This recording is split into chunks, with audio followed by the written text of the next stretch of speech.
1953 సంవత్సరంలో David Warren కనిపెట్టిన ఈ బ్లాక్ బాక్స్ గురించి తెలుసుకుందాం. ఇది విమానాల ప్రమాదాల్లో కీలక పాత్రను పోషించడం జరుగుతుంది. ఈ బ్లాక్ బాక్స్ 2 భాగాలుగా ఉంటుంది మరియు ప్రమాదం నుంచి బయటపడడానికి దీన్ని విమానానికి వెనక భాగంలో పెడతారు. దీని పేరు బ్లాక్ బాక్స్ అయినప్పటికీ ప్రమాద పరిస్థితుల్లో గుర్తించడానికి వీలుగా ఇది ఆరెంజ్ కలర్లో ఉంటుంది.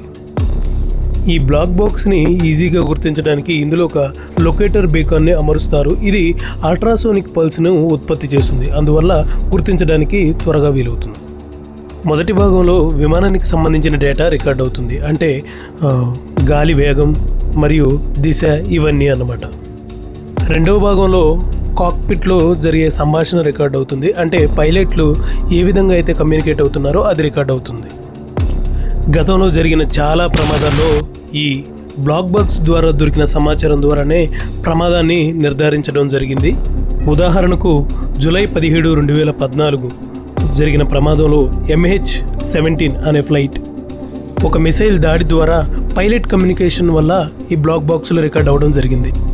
ఫ్లైట్లోని క్రూస్ మెంబర్స్ అక్కడికక్కడే మరణించారు. మిగతా ప్రయాణికులు ఆక్సిజన్ అందక స్పృహ కోల్పోయారు. తర్వాత ఆ విమానం నేరుగా భూమిని ఢీకొట్టింది. ఈ ప్రమాదంలో ఎవరు బ్రతకలేదు. మీకు మరింత యూజ్ఫుల్ ఇన్ఫర్మేషన్ కొరకు మన ఛానల్ని సబ్స్క్రైబ్ చేయండి. ఈ వీడియో నచ్చితే లైక్ చేయండి, మీ ఫ్రెండ్స్కి ఫ్యామిలీకి షేర్ చేయండి.